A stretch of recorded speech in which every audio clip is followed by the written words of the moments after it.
The snow came down in soft, steady flakes that December evening in 1983, the kind that muffled the world and made everything feel slower, quieter. In the small town of Northfield, Minnesota, a real place nestled along the Cannon River with its red brick buildings and narrow streets lined by Victorian homes, the early darkness of winter had already settled by late afternoon. Northfield was the sort of town where people still waved at passing cars whether they recognized the driver or not, where the local college kids mixed with farmers and families who had lived there for generations, and where doors were rarely locked at night. It was known for its annual defeat of Jesse James Days, a celebration of the time in 1876 when townspeople fought off the infamous bank robbers. That history gave the place a quiet pride, a sense that nothing truly bad could ever take root here. At least, that's what most residents believed before the evening Ethan Harper disappeared. Ethan was 6 years old that winter, a slight boy with sandy blonde hair that stuck up in the back no matter how many times his mother tried to smooth it down. He had wide blue eyes that took in everything a little too seriously, and a shy smile that made adults want to protect him. He was the middle child in the Harper family. Older sister Sarah was 12, already pulling away into her own world of friends and music, while little brother Lucas, at 3, still trailed after Ethan like a duckling whenever he was allowed. The Harpers lived in a modest pale yellow house on Division Street, just a few blocks from downtown. It was the kind of home that smelled of coffee in the morning and whatever Laura Harper was baking in the afternoon. Michael Harper worked as a plumber, often coming home with grease under his fingernails and stories about frozen pipes and grateful customers. Laura worked part-time at the public library, shelving books and helping children find the perfect one to take home. Inside their house, life moved in familiar rhythms. Homework at the kitchen table, arguments over who got the last cookie, the low hum of the television in the evenings. Ethan was a gentle child, the sort who would rather watch ants march across the sidewalk than step on them. He had recently started collecting smooth river stones, small, flat pebbles he found along the banks of the Cannon when the family walked there in warmer months. He kept them in an old cookie tin under his bed, arranging them by color and size, running his fingers over their cool surfaces when he couldn't sleep. That Tuesday evening, December 13th, began like so many others. Laura was in the kitchen making oatmeal raisin cookies for a holiday party at the library the next day. She realized halfway through the recipe that she had run out of brown sugar. Michael was in the living room helping Sarah with a school project, while Lucas played with wooden blocks on the rug. Ethan sat at the table coloring a picture of a reindeer with an unusually bright red nose. "Ethan, honey," Laura said, wiping her hands on her apron as she glanced at the clock. It was just after 6:40 p.m., and the streetlights had already come on, casting pale circles of light through the falling snow. "Would you mind running over to Mrs. Larson's house to borrow some brown sugar? She always has extra, and it's just 2 blocks down on Woodley Street." Mrs. Larson was an elderly widow who lived alone and adored the Harper children. Ethan had been sent on this same errand several times before. The walk was short, straight down Division, left on Woodley, and her house was the third on the right. He knew the route by heart. Ethan looked up from his coloring, nodding eagerly. He liked feeling helpful, liked being trusted with small responsibilities. "Okay, Mom, how much do you need?" "A cup should do it," Laura said, smiling at his seriousness. She hesitated for only a moment. It was dark, yes, and snowing, but this was Northfield. Nothing ever happened here. The sidewalks were well lit, and Ethan would be gone 10 minutes at most. Still, she added the usual warnings. "Stay on the sidewalk. Look both ways before crossing streets, even if there's no traffic. Go straight there and straight back. No stopping to play in the snow." "I know, Mom," Ethan said, already sliding off his chair. He pulled on his red winter coat, the one with the hood lined in fake fur, and wrapped a striped scarf around his neck. His mittens were clipped to the sleeves so he wouldn't lose them. Michael glanced up from the living room. "Be quick, buddy," he called. "Cookies won't bake themselves." Ethan grinned, the gap where one front tooth had recently fallen out making him look even younger. "I'll be fast." Laura handed him a plastic measuring cup and watched from the doorway as he stepped out into the cold. The porch light illuminated the flakes swirling around him. He turned once to wave. His small figure bright against the darkening street, then started down the front walk, boots crunching softly in the fresh snow. "Back in 10 minutes, Laura called after him. "I will," he shouted, his voice carrying clearly in the still air. Then the door closed and the house felt suddenly quieter. Ethan walked down Division Street with purpose, head down against the snow, breath coming in little puffs. The town was settling into its evening routine. Porch lights glowed warmly in windows. A few cars passed slowly, tires hissing on the damp pavement. He passed the house where his friend Timmy lived. Timmy's bike was chained to the porch, even though no one would ride it until spring. He passed the corner where the big oak tree stood, its branches heavy with snow. At Woodley Street he turned left, counting the houses under his breath. 1, 2, 3. Mrs. Larson's small blue house sat back from the sidewalk, its front path already shoveled. The porch light was on, just as it always was. Ethan could see the warm glow through her lace curtains. But Ethan Harper never reached Mrs. Larson's door. Somewhere along those 2 short blocks, on a route he had walked safely many times before, something happened. No one heard a cry. No one saw a struggle. No one noticed an unfamiliar car idling at the curb or a stranger lingering in the shadows. One moment, Ethan was a 6-year-old boy on an ordinary errand for brown sugar, clutching a plastic measuring cup in his mitten. The next moment, he was simply gone, as if the softly falling snow had opened up and claimed him.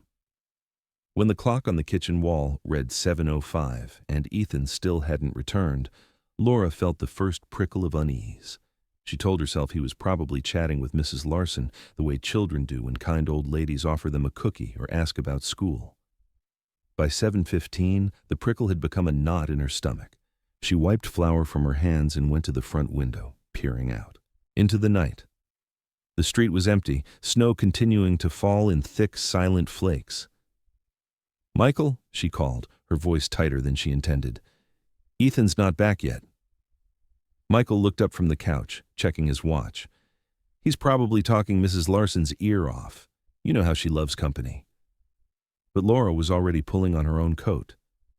"I'm going to check," she said. She stepped out into the cold, calling Ethan's name as she hurried down the sidewalk. Her voice echoed strangely in the muffled quiet. She reached Mrs. Larson's house in less than 5 minutes, heart pounding harder with every step. Mrs. Larson answered the door in her robe and slippers, surprise turning to concern when she saw Laura's face. "Laura, dear, what's wrong?" "Is Ethan here?" Laura asked, already knowing the answer. "Did he come by for brown sugar?" Mrs. Larson shook her head slowly. "No, sweetheart. I haven't seen him tonight. Was he supposed to?" The world seemed to tilt under Laura's feet. She thanked Mrs. Larson in a voice that didn't sound like her own and turned back toward home, walking faster now, then running, snow flying up around her boots. When she burst through the front door, Michael knew instantly. "He never made it there," she gasped. "Michael, he never made it there." Within minutes, Michael was on the phone with the Northfield Police Department while Laura searched the house anyway. Every room, every closet, every ridiculous place a child couldn't possibly be, because the alternative was unbearable. Sarah appeared in the hallway, frightened by the tone of her parents' voices. Lucas began to cry, sensing the fear even if he didn't understand it. The police arrived quickly. In a town the size of Northfield, response times were measured in minutes, not hours. Sergeant Tom Ellison had known the Harpers for years. He'd coached Sarah's soccer team one summer. He stood in their living room taking notes, asking questions he never thought he'd have to ask in this town. What was he wearing? "Red coat, striped scarf, blue mittens, snow boots," Laura recited, words tumbling over each other. "He's 6 years old, blonde hair, blue eyes, about this tall." She held her hand at mid-thigh level. Sergeant Ellison radioed the description to the 2 patrol cars on duty. Within half an hour, officers were walking the route Ethan should have taken, flashlights cutting through the falling snow, calling his name into the night. Neighbors began to emerge, coats pulled over pajamas, boots unlaced, drawn by the flashing lights and Laura's increasingly desperate voice echoing down the street. Word traveled fast in Northfield. By 8 p.m., there were 30 people searching, checking yards and garages, peering under porches. By 9 the number had doubled. Someone brought hot coffee in thermoses. Someone else brought extra flashlights. The volunteer fire department showed up without being asked. Michael walked the same 2 blocks again and again, eyes scanning every inch of snow-covered ground for any sign. A mitten, a footprint, the measuring cup, anything to prove his son had been there. He refused to entertain thoughts darker than Ethan having wandered off, gotten confused in the snow, maybe fallen and hurt himself, somewhere. Laura sat in the living room wrapped in a blanket she didn't feel, staring at the front door, willing it to open and reveal Ethan stomping snow off his boots, apologizing for taking so long. But the door stayed closed. Sergeant Ellison stood beneath a street lamp on Woodley Street, piecing together a timeline that refused to make sense. The last person to see Ethan had been old Mr. Jensen walking his dog at 6:47. He remembered waving to the boy in the red coat. That put Ethan less than half a block from Mrs. Larson's house. In that short distance, barely 100 yards, a child had vanished without a trace. By 10 p.m., the Northfield police had requested assistance from the Rice County Sheriff's Office. By midnight, the Minnesota State Patrol had been notified. This was no longer a child who had wandered off. This was something no one in Northfield wanted to name yet. The snow kept falling, soft and relentless, covering any trace that might have been left behind. By dawn on Wednesday, December 14th, the temperature had dropped well below zero. The fresh snow sparkled under the weak winter sun, beautiful and cruel in its cleanliness. Northfield looked like a postcard, until you noticed the police tape fluttering at the corner of Division and Woodley, the news vans parked along the curb, the exhausted searchers still walking grids in the fields beyond the river. Special agents from the FBI's Minneapolis field office arrived just after 8 a.m. They set up a temporary command post in the community center gymnasium, folding tables covered with maps of Northfield and the surrounding countryside. Phone lines were installed for a tip hotline. A large board was mounted on one wall, already filling with timelines, photographs, and possible leads. Lead investigator Special Agent Diane Morrow was a calm, no-nonsense woman in her late 30s with sharp eyes and a voice that somehow managed to be both gentle and authoritative. She met first with the Northfield police, then requested separate interviews with Michael and Laura. Standard procedure, she explained quietly. They always started with the family. Statistics were unforgiving. Most missing children were taken by someone they knew. Laura went first. She sat in a small office that smelled of floor wax and old coffee, hands twisting a tissue until it shredded. Agent Morrow asked the questions carefully. Mrs. Harper, can you think of anyone who has shown unusual interest in Ethan? Anyone who might have been watching him? At school, at the library, anywhere? Laura shook her head. No, everyone loves Ethan. He's just a little boy. He doesn't talk to strangers. We taught him that. What about family? Friends? Neighbors? Michael and we're normal. We don't fight in front of the kids. We don't have money problems that anyone would know about. There's no one who would want to hurt us. Agent Morrow nodded, making notes. How would you describe your marriage? Laura's eyes filled again. We're happy. We were happy. Michael is a good father. He coaches soccer in the summer. He reads to the boys every night. He would never. Her voice broke. I understand this is difficult, Morrow said softly. We have to ask. Michael's interview was shorter, tenser. He sat rigid in the chair, arms crossed. You think I did something to my own son? He asked before the questions even began. We're eliminating possibilities, Morrow replied evenly. The faster we clear the family, the faster we can focus elsewhere. Michael answered everything. His work schedule, where he'd been that evening, his relationship with Ethan. He had no criminal record, no history of violence, no debts, no affairs.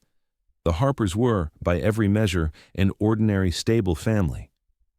By midday, the interviews extended to relatives, neighbors, Ethan's kindergarten teacher, even Mrs. Larson. Background checks were run. Alibis confirmed. Nothing raised red flags. Meanwhile, the search intensified. Over 300 volunteers, many who had taken the day off work, walked shoulder to shoulder through woods, cornfields, stubble under snow, along both banks of the frozen Cannon River. Helicopters from the State Patrol flew low grids with thermal imaging. Divers cut holes in the thick river ice and searched the black water beneath. The dogs were brought back out in daylight. They followed Ethan's scent from the house to the same spot on Woodley Street and stopped again, circling in frustration. Agent Morrow stood at that spot with Sergeant Ellison, boots crunching in the snow. "This is where it ends," Ellison said quietly. "Every time." Morrow stared at the sidewalk, then at the quiet residential street. Houses close together, porch lights, no alleys, no heavy tree cover. "Whoever did this knew what they were doing," she said. "Quick, silent, no hesitation, and they were lucky or they planned it perfectly." The media presence grew by the hour. Reporters did stand-ups in front of the Harper house, in front of the community center, in front of the exact spot where the scent trail ended. Ethan's school photo was everywhere, on every channel, in every newspaper from Minneapolis to Rochester. The tip line rang constantly. Most calls were sincere but useless, sightings of children in red coats hundreds of miles away, vague memories of suspicious cars seen days earlier. Each one was logged, followed up, dismissed. By Thursday evening, 72 hours after Ethan vanished, the grim reality began to settle. The massive organized search was scaling back. Volunteers had jobs, families. The helicopters needed fuel and maintenance. The harsh Minnesota cold made sustained outdoor operations dangerous. Agent Morrow addressed the remaining searchers in the gymnasium that night. "We're shifting to investigative mode," she said. "We'll keep teams in the field, but the focus now is intelligence, tips, interviews, evidence analysis." Laura listened from the back row, wrapped in Michael's coat because she hadn't slept enough to remember her own. She heard the words, understood them, but they felt distant, like something happening to someone else. That night, for the first time, the porch light on Division Street stayed on with no small boy coming home to it. The Harpers began to fracture in quiet, invisible ways.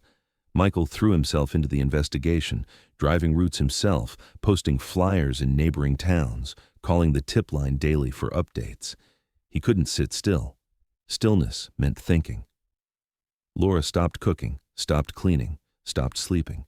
She sat in Ethan's room for hours, touching his small sweaters, arranging and rearranging the riverstones in his cookie tin, as if order could bring him back. Sarah withdrew completely. She stopped talking at school, stopped answering the phone when friends called. She blamed herself for not walking with him, for being annoyed when he followed her around the house. The guilt sat heavy on her 12-year-old shoulders. Lucas, only 3, didn't fully understand. He kept asking, "Where Ethy go?" And Laura's answers grew thinner each time. "He's away for a while, sweetheart." Eventually he stopped asking, but he carried Ethan's favorite stuffed bear everywhere, hugging it tightly when no one was looking. Northfield itself changed overnight. Parents who had once let their children walk to school alone now drove them door to door. Doors that had gone unlocked for decades now had deadbolts turned every night. Stranger danger talks became mandatory at the elementary school. And still, no trace of Ethan, no ransom call, no body, no witnesses, just a 6-year-old boy who had stepped out into the gentle snow for brown sugar and never came home. The days turned into a week.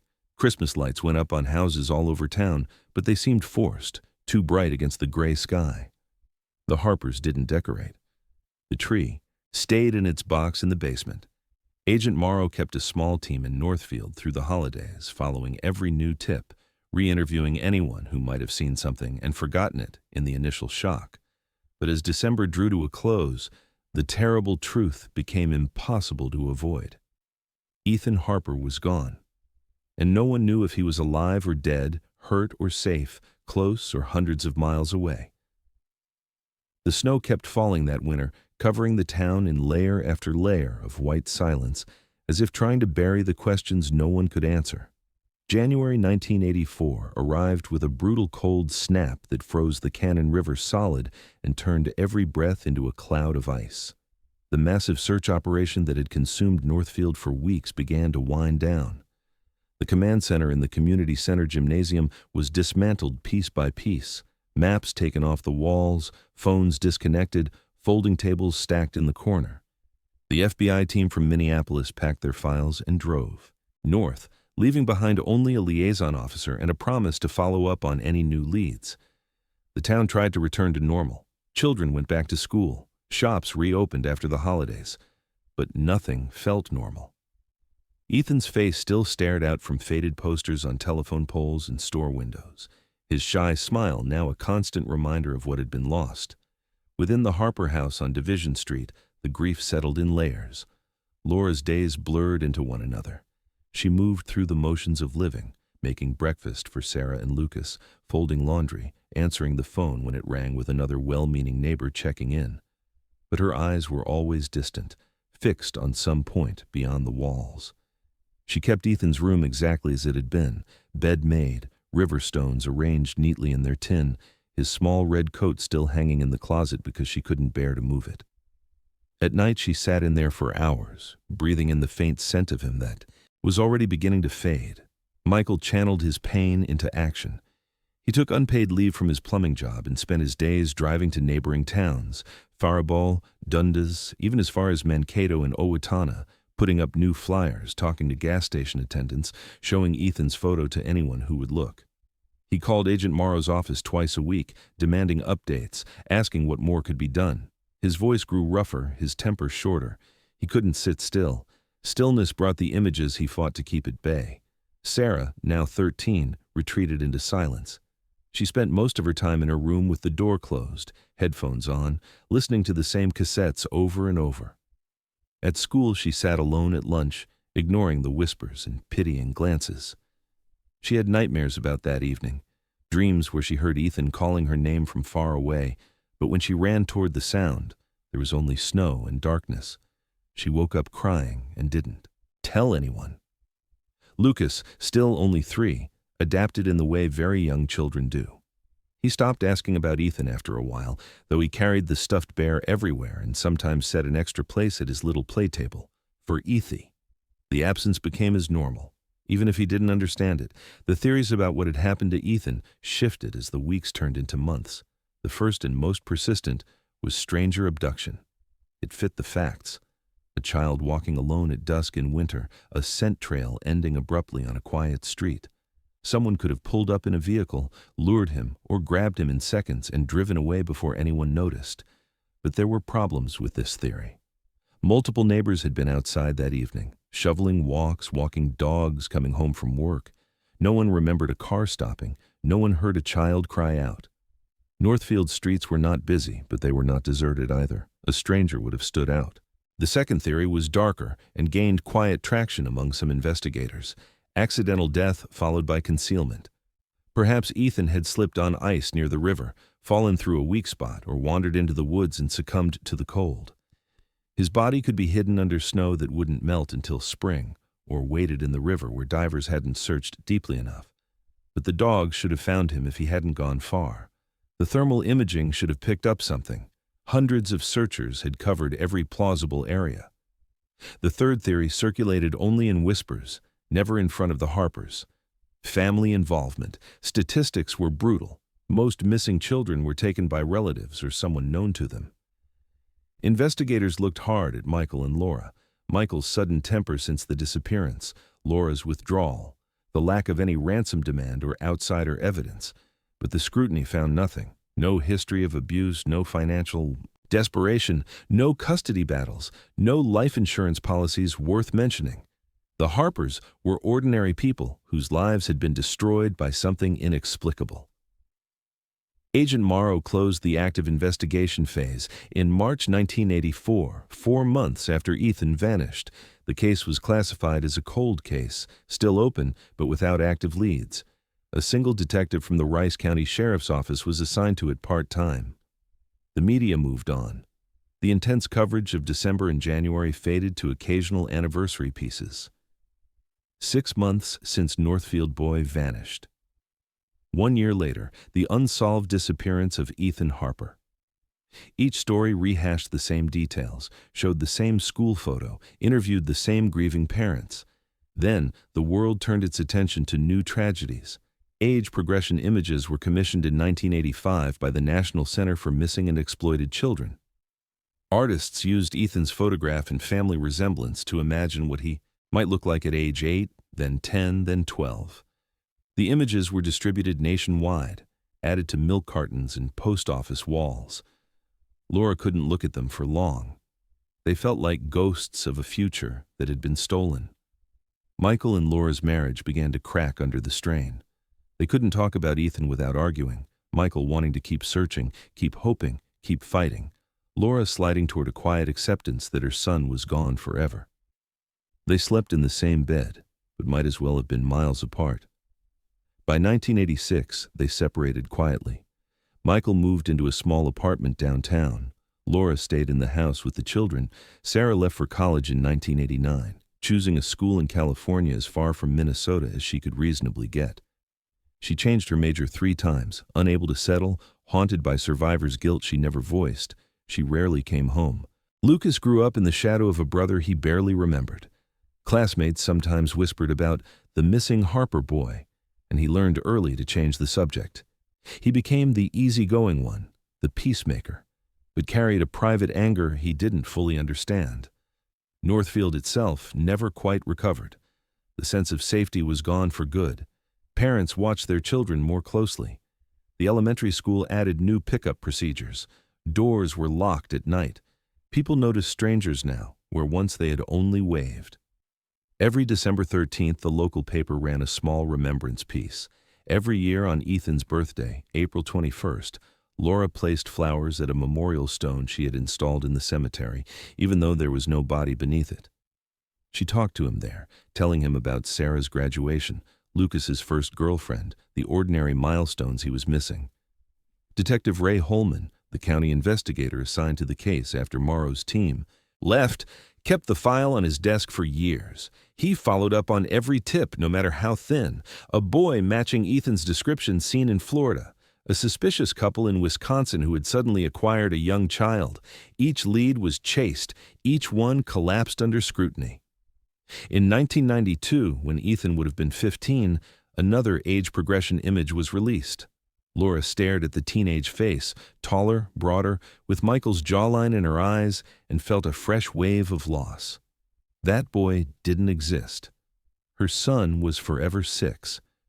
By the mid-1990s, DNA technology began to offer new hope to cold case investigators. Laura and Michael both provided samples, entered into emerging databases. But without a body or a suspect, there was nothing to match.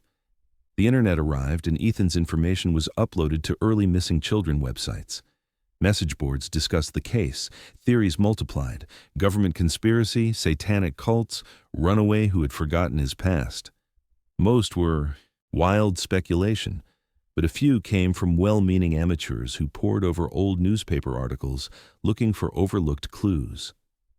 Detective Holman retired in 1998, passing the file to a younger investigator, Karen Vega. She read through every page, familiarized herself with every dead end. She made calls, checked new databases, but the trail remained as cold as that December night in 1983. As the millennium approached, the Harper family scattered further. Michael remarried in 1999, a quiet woman who understood he would never fully heal. Laura stayed single, working at the library until retirement age, living alone in the yellow house that still held Ethan's room untouched. Lucas married in 2001 and moved to Minneapolis. Sarah, now in her 30s, lived in Seattle with a career in graphic design and no children of her own. The case of Ethan Harper became Northfield's ghost story, the tragedy everyone knew, the cautionary tale parents told their kids. Remember what happened to the little Harper boy. Never walk alone after dark. And through it all, no answers, no closure, just a small boy's red coat hanging in a closet and a tin of smooth river stones waiting for hands that never came back to arrange them. The year 2009 began with a mild January thaw that turned Northfield streets to slush and exposed brown grass along the riverbanks. It was the kind of weather that made people think of spring too early, only to be reminded by February's return to bitter cold that winter in Minnesota was far from finished. In a quiet suburb of Rochester, 45 minutes south of Northfield, a 32-year-old man named Nathan Cole was renewing his driver's license at the Department of Motor Vehicles. He had lived in Rochester for 7 years, working as a finish carpenter for a small custom home builder. He was known as reliable, soft-spoken, good with his hands. He rented a modest one-bedroom apartment above a garage, owned an older pickup truck, and spent most weekends restoring furniture in his shop or fishing the Zumbro River when the season allowed. And Nathan had no close family that anyone knew of. He told coworkers he had been raised by an aunt and uncle who had passed away years ago. He kept to himself, dated occasionally but never seriously, and seemed content with a simple life. The DMV clerk processing his renewal noticed something routine but slightly off. The birth certificate on file, issued in South Dakota and transferred to Minnesota in 1985, had an old format that didn't quite match current verification standards. New post-9/11 regulations required stricter cross-checks. The clerk flagged it for secondary review, nothing urgent, just standard procedure. That flag traveled quietly through state systems until it landed on the desk of an investigator in the Minnesota Bureau of Criminal Apprehension's Identity Fraud Unit. Special Investigator Clara Jensen had been reviewing backlog cases of questionable vital records. Most were minor, clerical errors, name changes, immigrant documentation issues. But when she pulled Nathan Cole's file and ran the birth certificate number through interstate databases, something unusual appeared. No record existed in South Dakota vital statistics for a Nathan Daniel Cole, born May 17, 1977, to parents listed as Robert and Helen Cole. The certificate was fraudulent. Jensen dug deeper. The paper trail for Nathan Cole began in 1985 when an 8-year-old boy by that name had been enrolled in elementary school in Worthington, Minnesota, under the guardianship of Henry and Grace Cole, an aunt and uncle who had taken him in after his parents died in a car accident. School records included the birth certificate, vaccination forms, and a transfer letter from a supposed prior school in South Dakota that no longer existed. Henry and Grace Cole had lived quietly in Worthington until 1994, when Nathan was 17. They sold their house, told neighbors they were retiring to Dunnet, Arizona, and vanished from public records entirely.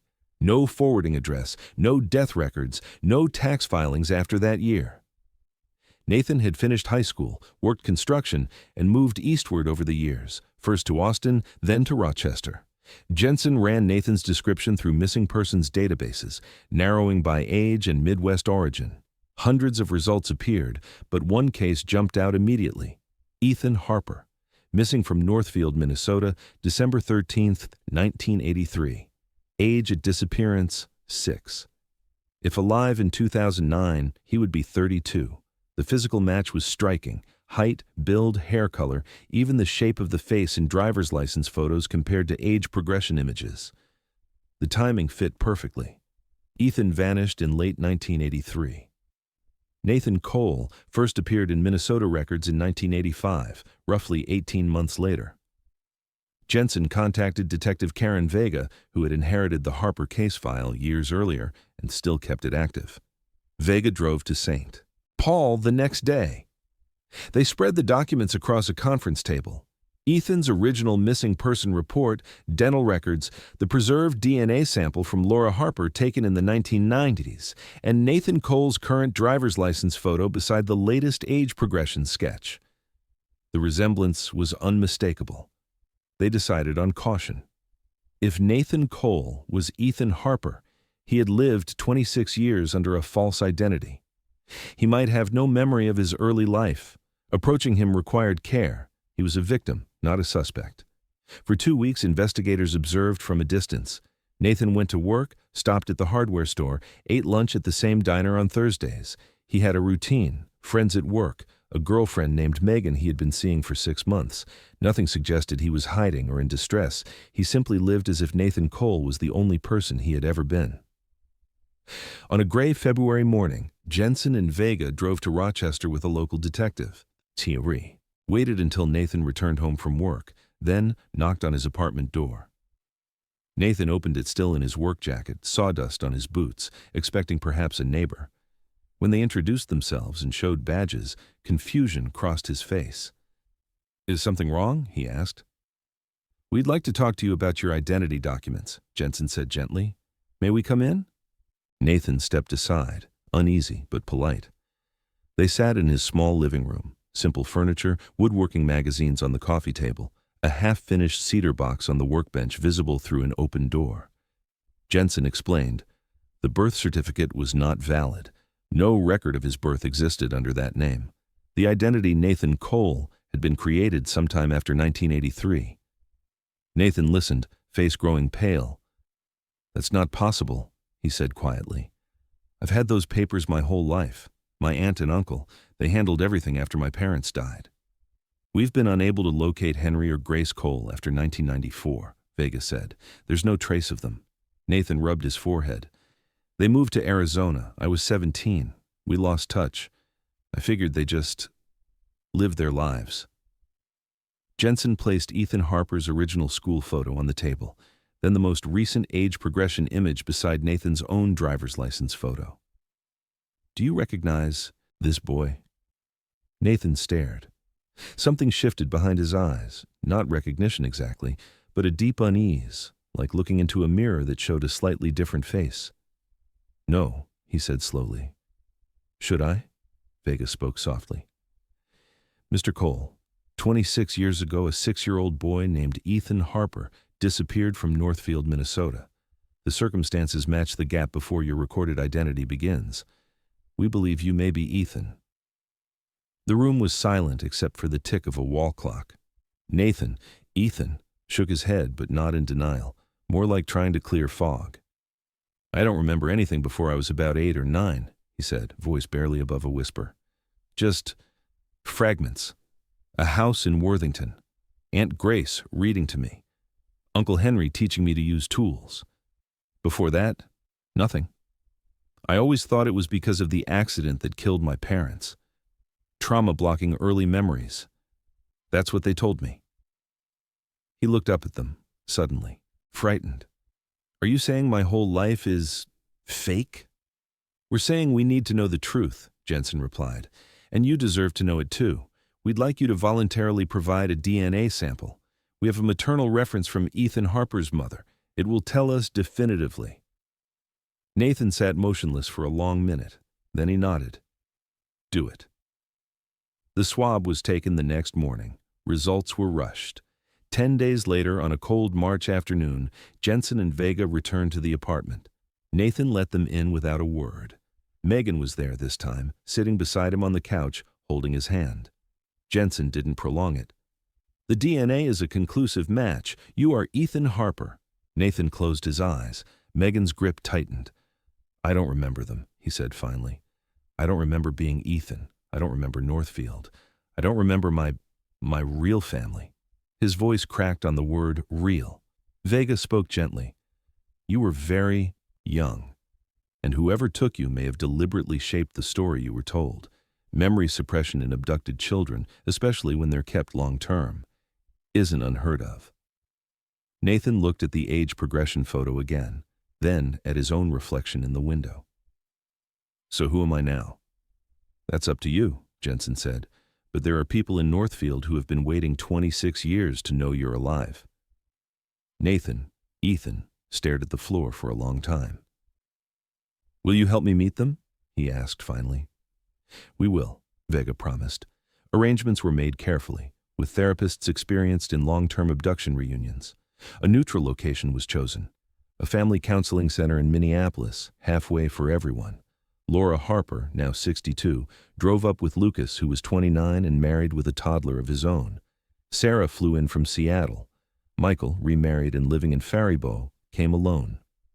They waited in a soft-lit room, with comfortable chairs and boxes of tissues on every table.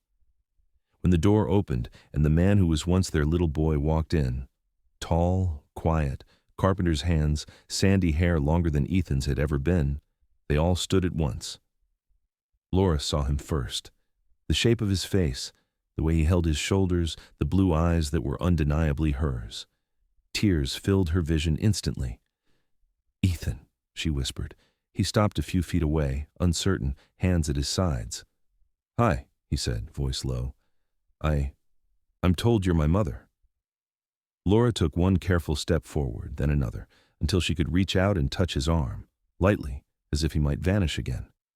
"You look so much like your father," she said, choking on the words.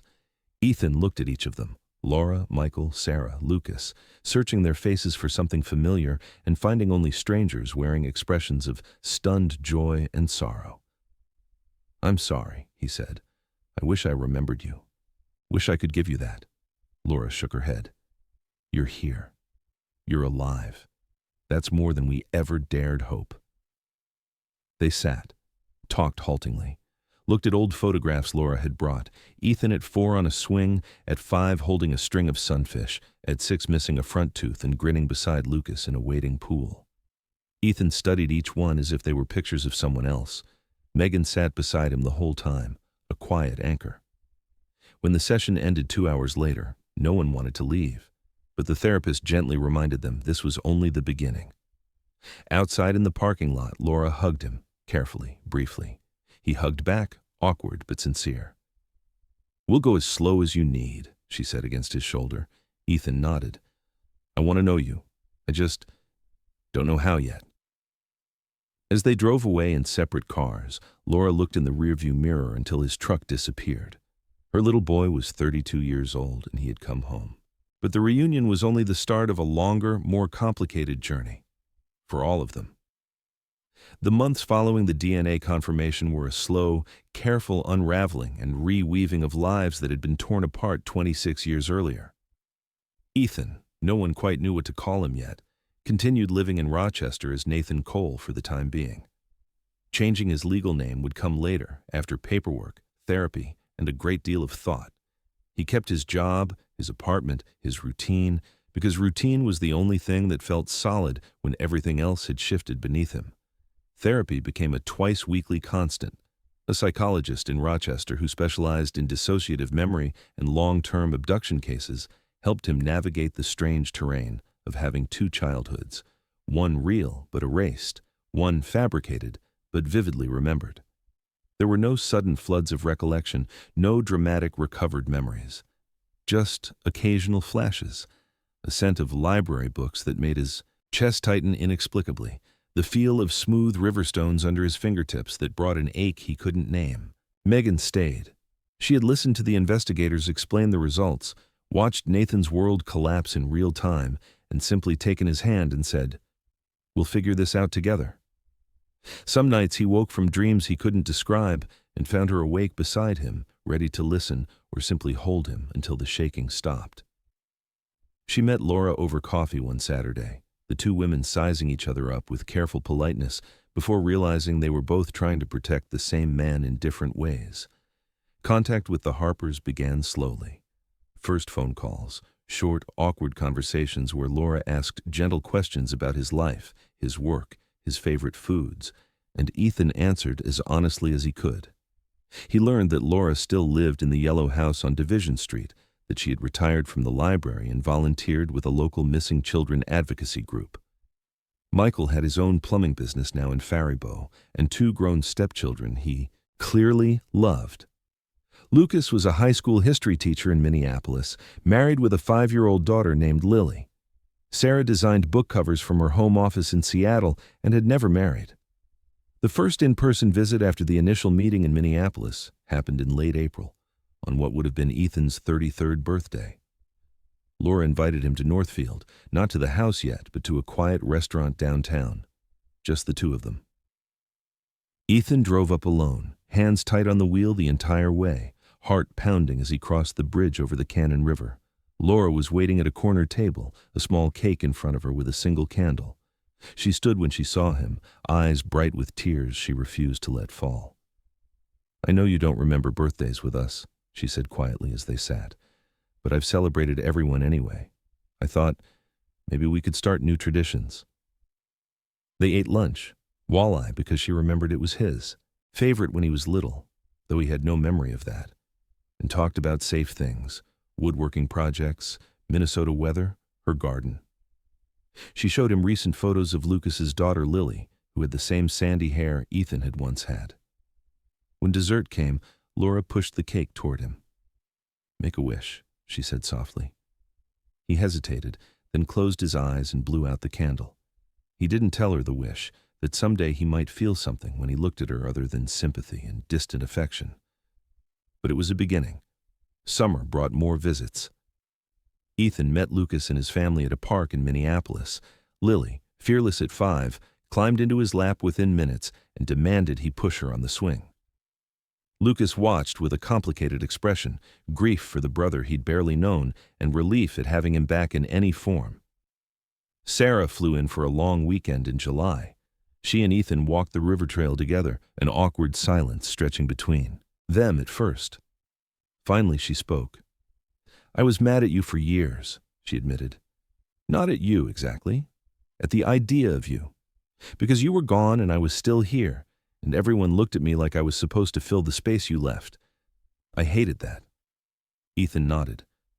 "I can't imagine what it was like for you." "I don't hate you now," she said quickly. "I just don't know how to have a brother who's a stranger."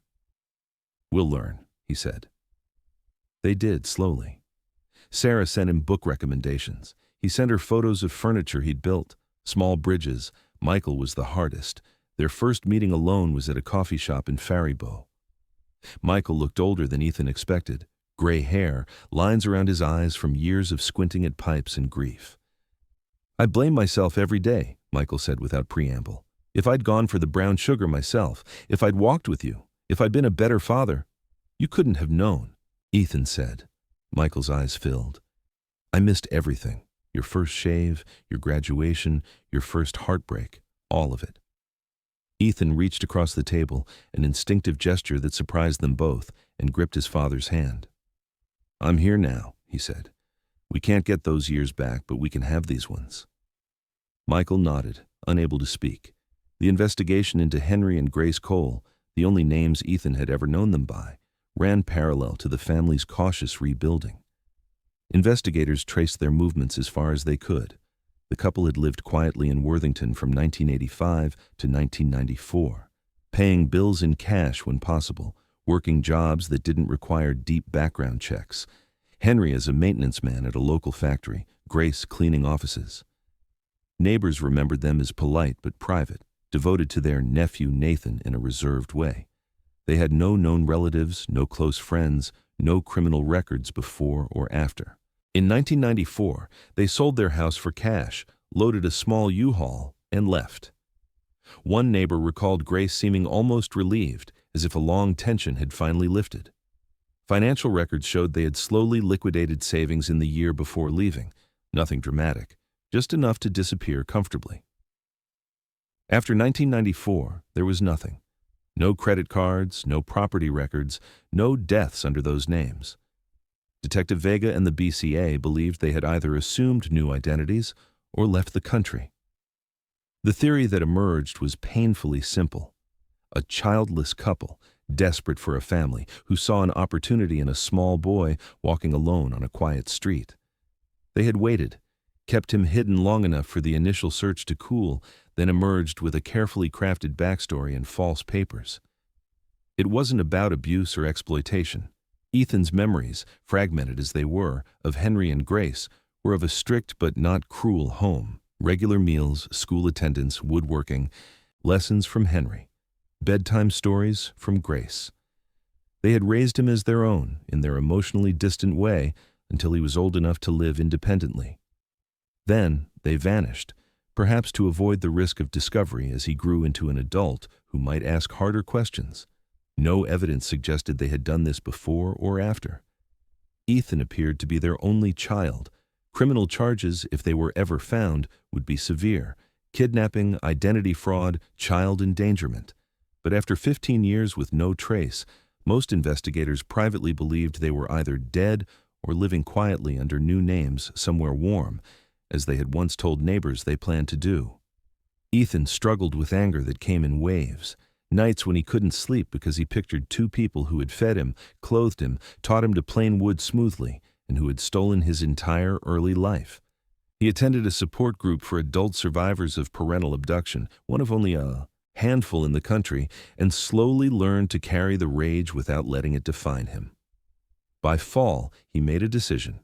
He legally changed his name to Ethan Nathan Harper, a bridge between the boy he had been and the man he had become. He kept his apartment in Rochester, but began spending weekends in Northfield. Laura turned the spare room, not Ethan's old room, which remained a quiet shrine, into a guest space for him. One October afternoon, he walked the route he had taken that December night 26 years earlier, Division Street to Woodley. past the big oak that was larger now, to the corner where the dogs had lost his scent. He stood there a long time, hands in his coat pockets, watching leaves skitter across the sidewalk. No memories surfaced, no sudden understanding, just a profound sadness for the 6-year-old who had stood in this spot, clutching a measuring cup, trusting the world to be kind. He drove to Laura's house afterward. She was in the kitchen making oatmeal, raisin cookies, the same recipe that had run out of brown sugar all those years ago. He hugged her without speaking, longer than he ever had before. She held him back, tears silent on her cheeks. They were still learning each other, but they were learning, and for now, that was enough.